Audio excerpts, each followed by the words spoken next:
Jawab Quran mulai.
Yang pertama, Adiba Nur Hanifah. Hadir. Atta Rashid Rizky. Hadir. Azril Aska Maulana. Hadir. Bintang Naila Sari. Hadir. Fariska Aulia Suryani. Hadir. Hamdan Maulana. Hadir. Muhammad Abizar. Hadir. Muhammad Al-Faris. Hadir. Muhammad Rahmat. Hadir. Muhammad Ridho. Hadir. Muhammad Rafiq. Hadir. Muhammad Akil. Hadir. Nur Hanifah. Hadir. Salman Badru. Hadir. Selvi Indah. Hadir. Silmi Hadir. Siti Halimatus. Hadir. Siti Kaila. Hadir. Siti Nur Kaila. Hadir. Siti Nur Hayati. Syafianatu. Hadir. Wulandari. Hadir. Dari semuanya ya. Hadir. Sebelum mulai pembelajaran kita ice breaking dulu ya. Berdiri semua.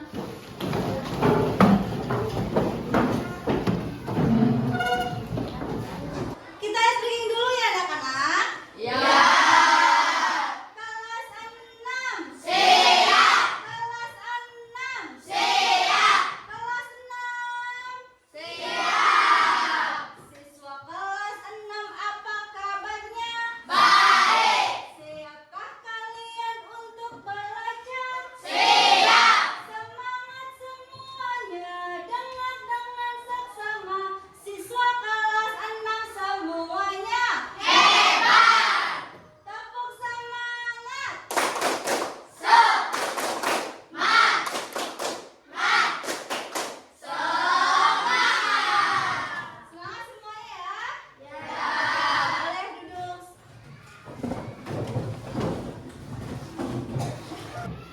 Baik anak-anak, pada pembelajaran hari ini kita akan mempelajari tentang apa? Ada yang tahu? Kita akan belajar tentang apa hari ini? Baik, hari ini kita akan belajar tentang Indonesia di era globalisasi. Tapi sebelum memasuki pembelajaran, Ibu mau tanya nih ke anak-anak semuanya, ada yang tahu nggak apa itu globalisasi? Tahu. Terus selanjutnya ada yang tahu nggak pengaruh-pengaruh globalisasi, dampak-dampak globalisasi itu apa buat kehidupan kita sehari-hari? Baik. Nah, hari ini kita akan mempelajari tentang globalisasi. Tentang apa itu pengertiannya, tentang dampak-dampaknya, tentang ciri-cirinya, tentang peran-perannya, dan masih banyak lagi. Nah, tadi Ibu sudah membagikan bahan ajar. Udah dapat semuanya ya? Boleh diangkat bahan ajarnya? Boleh. Ya, silahkan. Pada saat Ibu menjelaskan, silahkan kalian perhatikan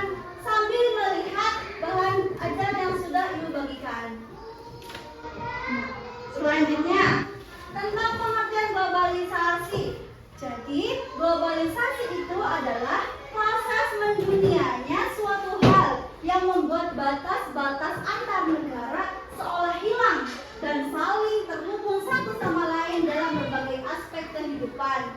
Jadi, globalisasi ini dapat kita artikan nih sebagai proses perubahan mendunia dan tidak mengenal batas suatu wilayah. Untuk ciri-cirinya apa aja sih Bu? Ciri-ciri dari globalisasi? Ciri-ciri globalisasi itu dapat kita sebutkan. Yang pertama, globalisasi itu ditandai oleh perubahan konsep ruang dan waktu. Yang kedua itu ada kegiatan perdagangan semakin meluas. Jadi, kenapa perdagangan semakin meluas? Itu karena perdagangan itu bisa terjadi di mana saja. Jadi semakin meluas, semakin melebar, semakin dapat terjadi di mana saja. Yang selanjutnya itu ada informasi mudah menyebar. Apalagi di zaman sekarang adanya handphone. Orang-orang kita aja semakin mudah, semakin gampang untuk mendapatkan suatu informasi.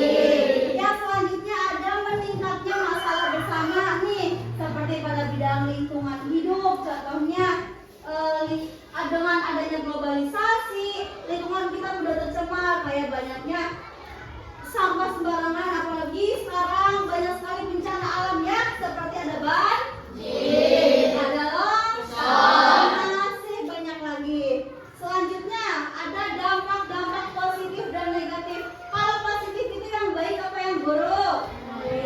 Yang baik. Kalau negatif yang buruk. Apa aja sih Bu dampak positif dari adanya globalisasi? Penasaran nggak? Penasaran. Nah, Ibu akan menjelaskan dampak positif dari globalisasi.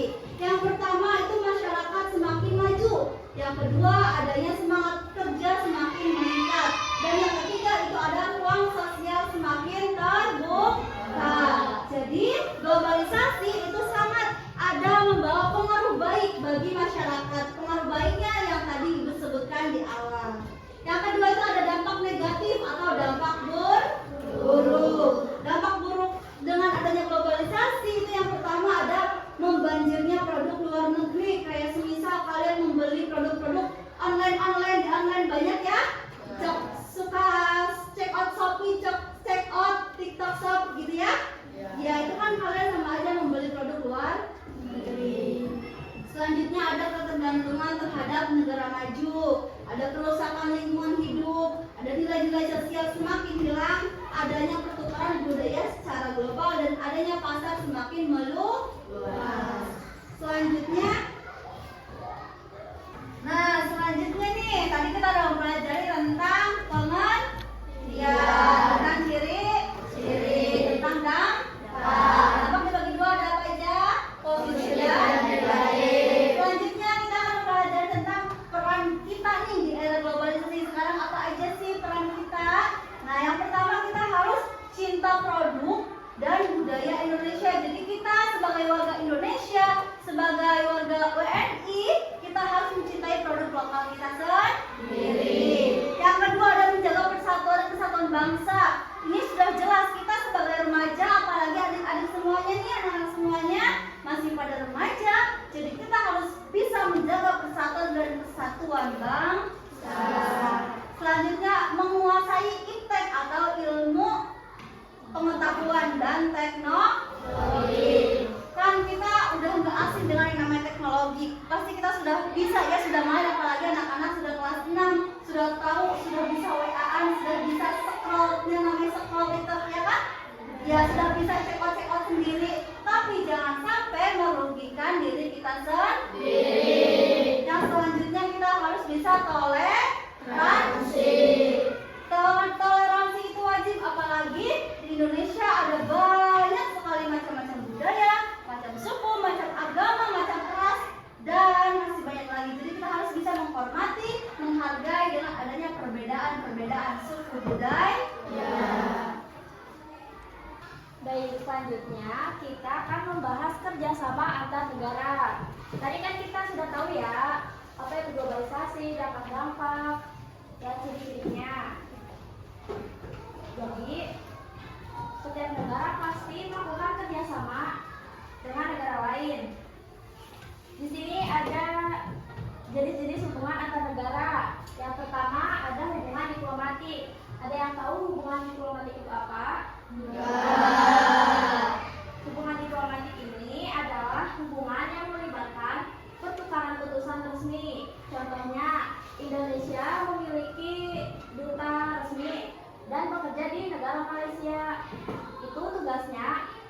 menjaga komunikasi antara Indonesia dengan Malaysia.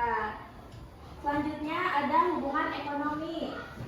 Hubungan ini melibatkan pertukaran ekonomi seperti perdagangan internasional, investasi asing, dan kerjasama ekonomi. Contohnya kegiatan jual beli barang dan jasa. Yang ketiga, hubungan keamanan dan militer. Hubungan ini melibatkan perjanjian keamanan antar negara. Yang keempat, hubungan sosial dan budaya. Hubungan ini melibatkan pertukaran budaya antar negara.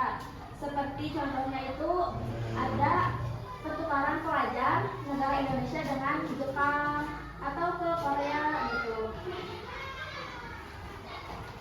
Yang kelima, hubungan regional. Nah, hubungan ini melibatkan pembentukan aliansi regional atau membentuk organisasi di satu kawasan atau wilayah saja. Contohnya itu seperti ASEAN yang anggotanya merupakan negara-negara di kawasan Asia Tenggara. Nah, kenapa sih kita harus perlu repot-repot mengadakan kerjasama antar negara? Ada yang tahu? Nah, kerjasama ini karena ada manfaatnya. Yang pertama, kerjasama dapat mencukupi kebutuhan masyarakat masing-masing negara. Yang kedua, mencegah dan menghindari konflik yang terjadi. Yang ketiga, memperoleh pengakuan kemerdekaan.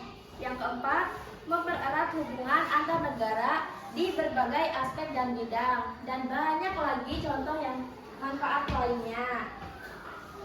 Selanjutnya, macam-macam bentuk kerjasama. Di sini ada 3 bentuk kerjasama. Yang pertama apa? Bentuk kerjasama bilateral.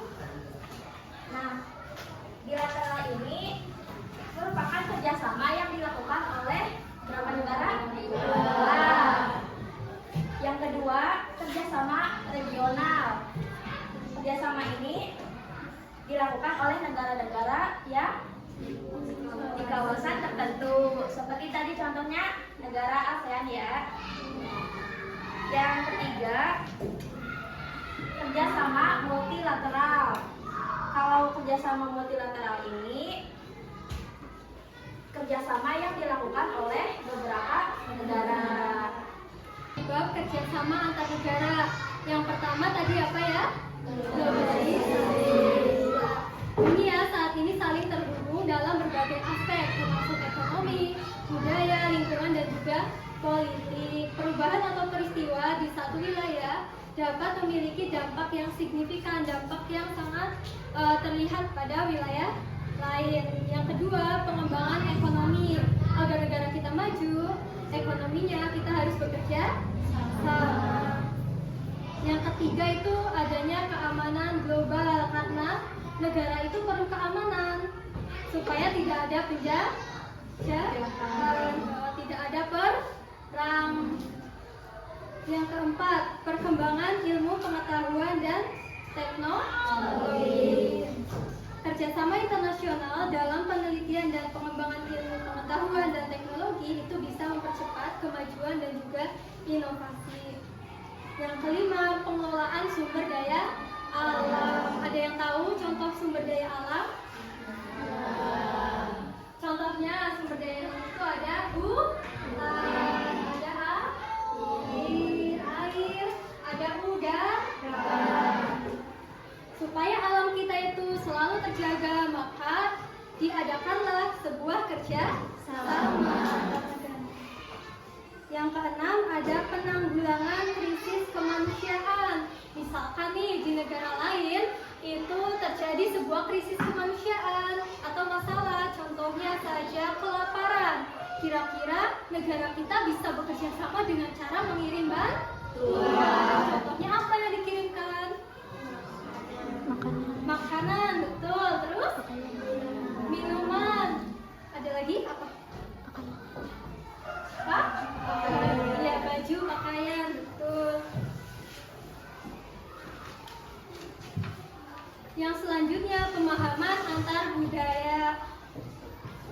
Interaksi dan kerjasama antar masyarakat membantu membangun pemahaman dan penghormatan antar negara supaya antar negara itu bisa saling menghormati dan menghargai perbedaan.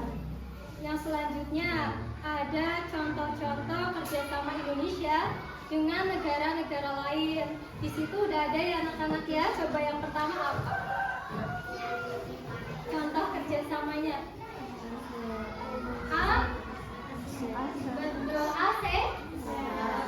ASEAN itu singkatan dari Association of Southeast Asian Nations, yaitu asosiasi negara-negara di kawasan Asia Tenggara yang dibentuk sejak tanggal 1960.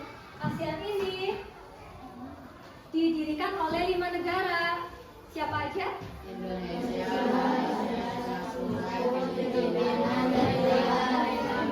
Malaysia, Singapura, Filipina, dan Thailand. Yang kedua ada Perserikatan Bangsa-Bangsa atau disingkat dengan PBB. PBB didirikan di San Francisco, Amerika Serikat pada tanggal 24 Oktober 1945.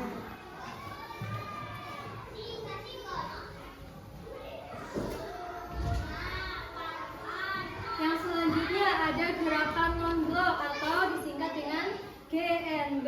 GNB ini didirikan di Bandung pada saat terjadi pertemuan yang kita sebut dengan Konferensi Asia Afrika pada tahun 1955. Kemudian ada yang keempat akan dilanjutkan oleh Bu Fira. Yang keempat yaitu WTO. WTO tahu nggak kalian? WTO itu World Trade Organization atau Organisasi Perdagangan Dunia. WTO itu adalah organisasi dunia yang memiliki kewenangan mengatur dan mengawasi persetujuan perdagangan bebas antar negara. WTO juga bertugas menjadi penengah jika terjadi perselisihan antara anggotanya. Organisasi ini resmi berdiri tahun 1995 menerbitkan GATT atau General Agreement on Trade and Trade. Indonesia juga menjadi anggota WTO sejak tahun 1995. Posisi dasar Indonesia pada beberapa masalah utama yaitu di bidang pertanian. Kita memperjuangkan penurunan tarif produk pertanian di negara maju. Kita juga memperjuangkan penghapusan subsidi pertanian di negara maju. Di bidang jasa, kita juga memperjuangkan perlindungan industri jasa di negara berkembang. Hal ini mengingat melimpahnya impor jasa akibat liberalisasi perdagangan. Di bidang kesehatan, kita juga berupaya mendapatkan obat-obat dengan harga murah. Yang kelima yaitu OKI. OKI itu apa sih?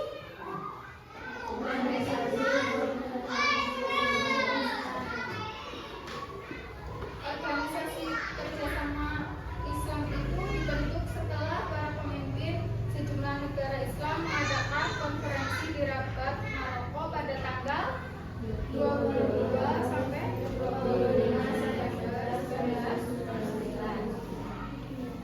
OKI beranggotakan 57 negara Islam atau berpenduduk mayoritas Muslim di kawasan Asia dan Afrika.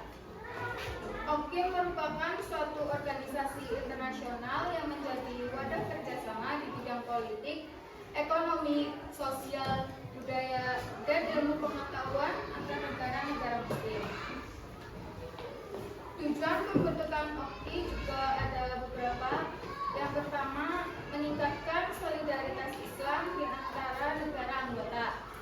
Yang kedua, mengkoordinasikan kerjasama antar negara anggota. Yang ketiga, mendukung perdamaian dan keamanan internasional. Dan yang kelima yaitu melindungi tempat-tempat suci Islam dan membantu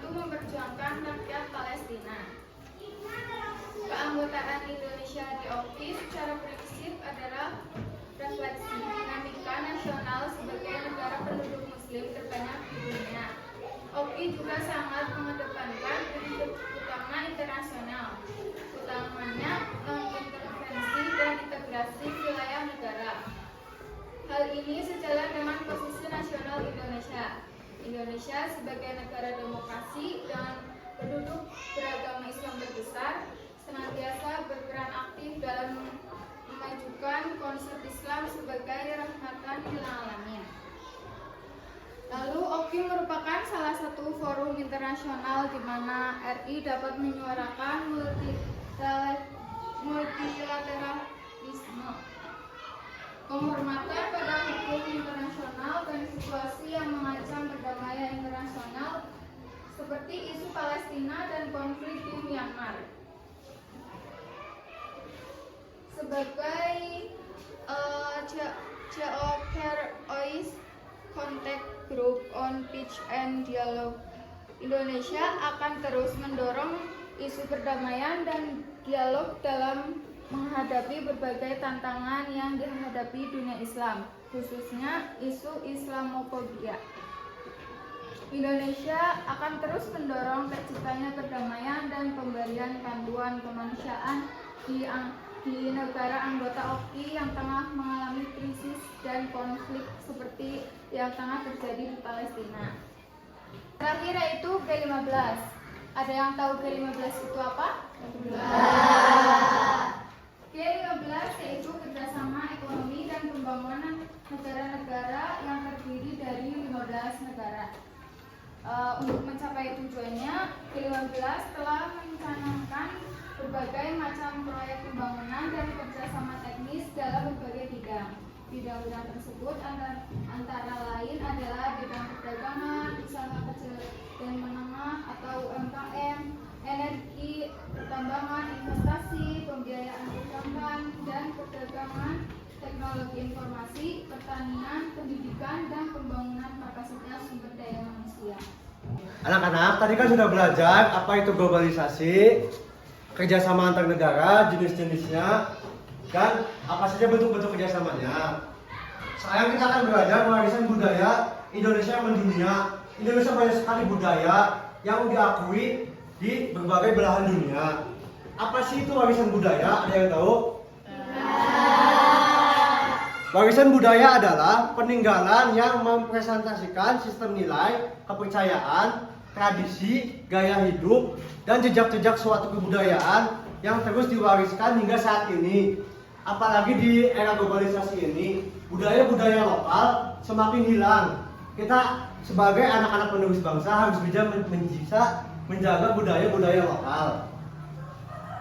Apa sih jenis-jenis budaya lokal yang ada di Indonesia? Yang pertama ada warisan budaya tak benda. Ada yang tahu warisan budaya tak benda?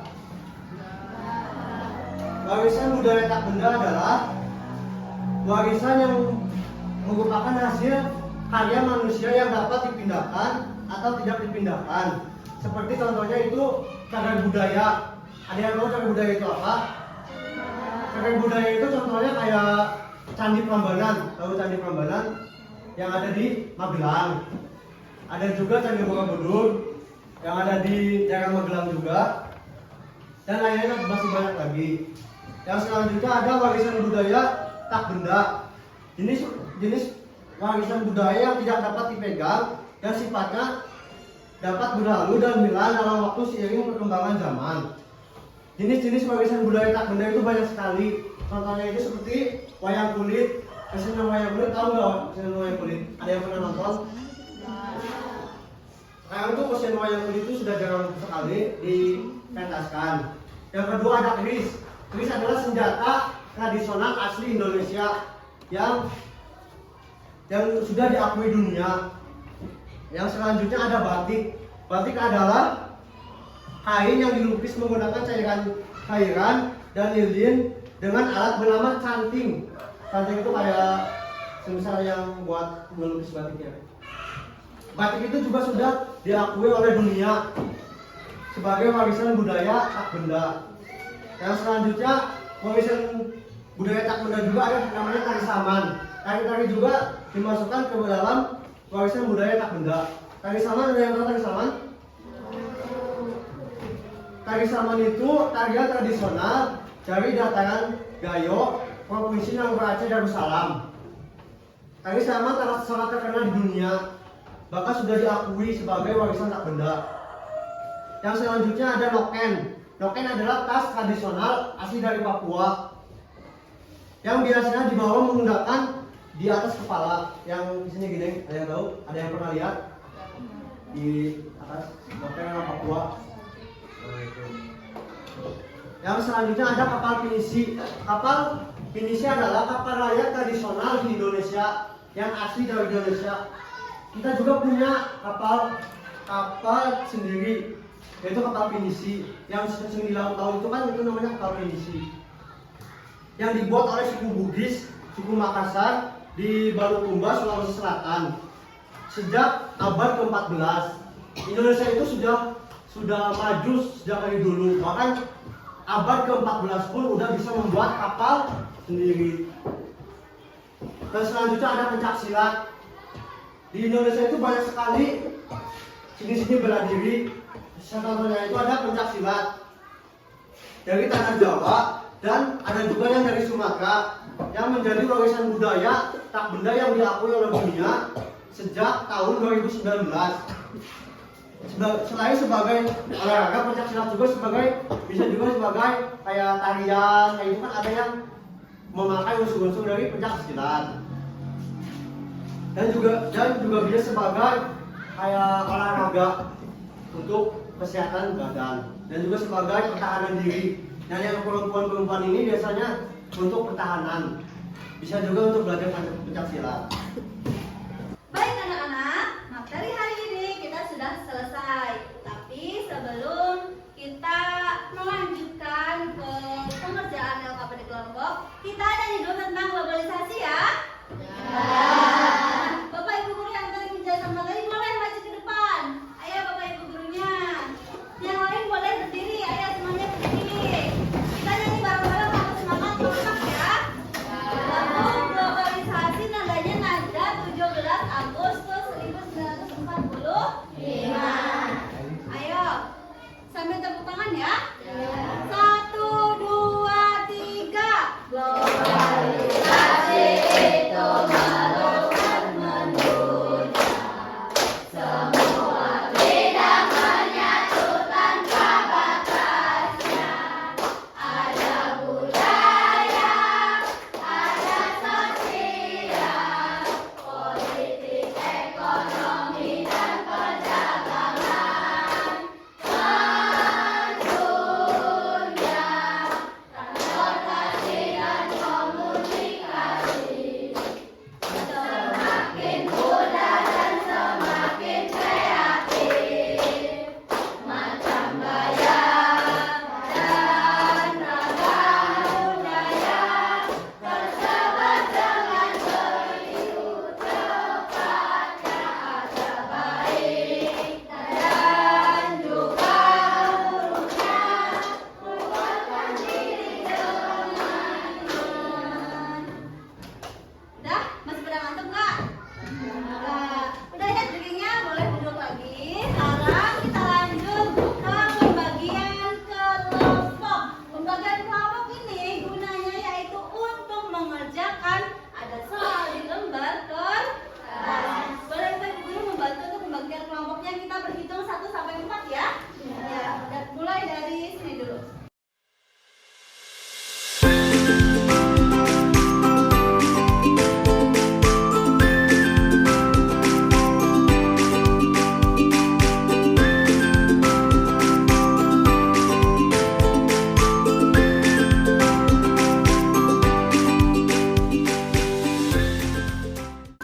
Sudah semua anak-anak?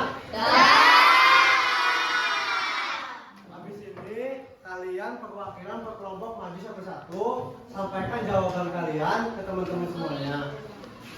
Silakan kalian pilih siapa yang akan mau maju. Siapa yang maju duluan nih? Kira-kira? Kalau nggak ada yang mau angkat tangan, kakak tunjuk kelompok mana yang akan maju duluan. Yang akan maju duluan adalah kelompok 3.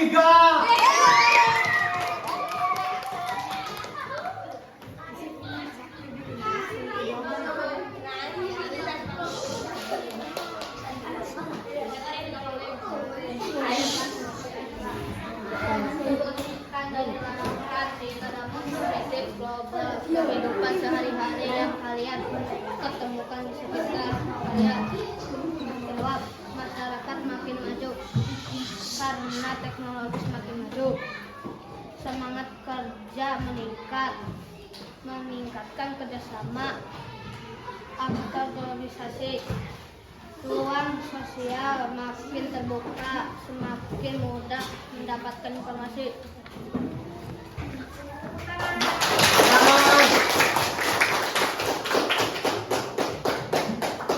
Yang selanjutnya siapa yo? Panik ya. Yang selanjutnya kelompok 4. Tepuk tangan. Perkenalkan nama, lalu yang lantang ya ngomongnya. Perkenalkan, nama saya Muhammad Ridwan Mubarak. Kelompok 4, Silmi, Akil, sama Adril Ridho. Sebutkan dan jelaskan 3 dampak negatif globalisasi di kehidupan sehari-hari yang kalian temukan di sekitar kalian. Jawab, membanjiri produk luar negeri karena semakin mudahnya produk luar negeri ke Indonesia. Kecanduan main HP karena semakin mudahnya mendapatkan HP. Malas karena suka main HP. Tepuk tangan. Selanjutnya, kita akan mengulas kembali materi dari awal sampai akhir sebelum adanya nanti soal evaluasi mandiri. Tadi kita ada belajar apa aja? Pengertian, ya. Ayo dilihat belajarnya, dilihat apa aja? Ciri-ciri, dampak, terus ada kerja sama ada warisan luar. Nah, terus tadi kan udah dijelasin nih dari awal sampai akhir, dari pengertian, dari dampak-dampaknya, dari ciri-cirinya, dari peran, dari kerjasama, dari warisan budayanya. Ada yang mau ditanyakan atau tidak? Udah paham semuanya? Baik. Kalau sudah paham semuanya, di sini Ibu Guru akan membagikan soal evaluasi. Silakan kalian kerjakan secara sendiri-sendiri. Kerjakan semaksimal mungkin. Nanti Ibu kasih waktu 15 menit cukup ya. Jangan ada yang tanya sama teman-temannya. Siap? Siap. Boleh Bapak Ibu gurunya membantu untuk membagikan soalnya.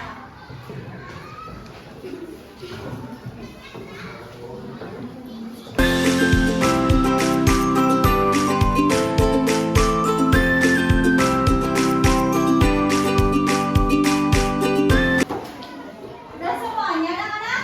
Ya. Sekarang silakan tukar dengan teman sebangku, dengan sampingnya ditukar. Jangan pegang punya sendiri ya.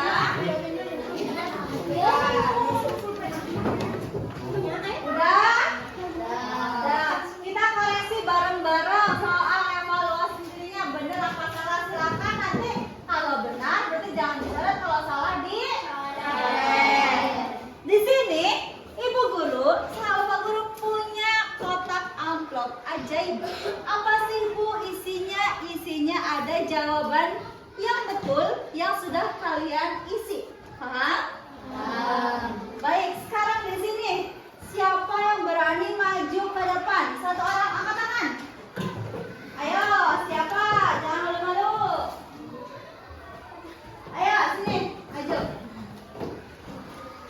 Ya, boleh perkenalan dulu siapa namanya? Ya.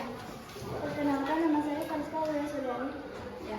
Silakan kamu ambil amplop nomor 1 dan jawaban dan dibaca soal sama jawabannya.